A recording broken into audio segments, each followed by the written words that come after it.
Social மீடியாவில் பார்க்கும்போது இயல்பாக வர இளம் பசங்களுக்கு என்ன ஆகும்? ஓ, அடிக்கிறது இந்த மாதிரி பப்ளிக் நியூசன்ஸ் பண்ணுறதுலாம் தவறில்லைன்னு தான் அவங்களுக்கு தோணும். ஒரு கொண்டாட்டன்றது எப்படி இருக்கணும்?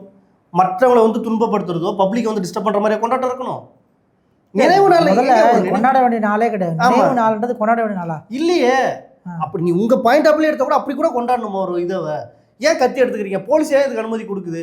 சாதாரண ஒரு ஏதோ ஒரு ஒரு கவினுக்கோ இல்லை ஏதாச்சும் ஒரு அநீதி சமூகத்தில் ஒரு அநீதி நடந்தா போலீஸ் பல கட்டுப்பாடுல விதிக்கிறீங்களா?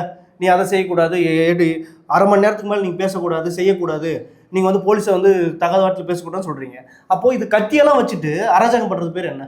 அப்போ நீங்களே தானே ஊக்குவிக்கிறீங்க அவங்கள. ஆமாம், நீங்கள் இப்போ சொல்கிற விஷயத்தெல்லாம் வந்து இந்த பரிதாபங்கள் கோபி சுதாகர் வந்து அவங்க வந்து விமர்சனம் பண்ணியிருக்காங்க தன்னோட வீடியோ மூலிமா. இதை வந்து ஒரு ஓவராலாக எல்லா விஷயத்தையும் கரெக்டாக போட்டிருக்காங்க.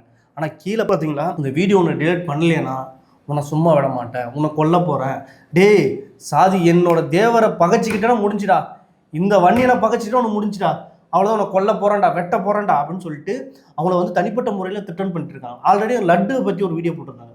அது திருப்பதி லட்டு சரி கவர்மெண்ட் சைடில் ப்ரெஷர் போட்டு டெலிட் பண்ணாங்க. அதே மாதிரி இந்த விஷயத்த டிலீட் பண்ணுற வரைக்கும் உன்னை விட மாட்டேன் அப்படின்னு தனிப்பட்ட முறையில் திட்டம் பண்ணுறாங்க. உன்னை வந்து பப்ளிக்ல ரோட்ல நடந்து பார்த்துட்டேன், தேனி பக்கம் உன்னை பார்த்துட்டேன், மதுரை பக்கம் உன்னை பார்த்துட்டேன், கண்டிப்பாக உனக்கு கொல்லாம விட மாட்டேன்டா. சரி, இவ பேசுகிறவங்க நேரம் இங்கே வந்து அவங்ககிட்ட பேச வேண்டியது தானே? அப்படின்ற அவங்க தேனி பக்கமும் மதுரை பக்கம் வர வரைக்கும் வீட்டில் உட்காந்துருப்பாங்களா அவங்க?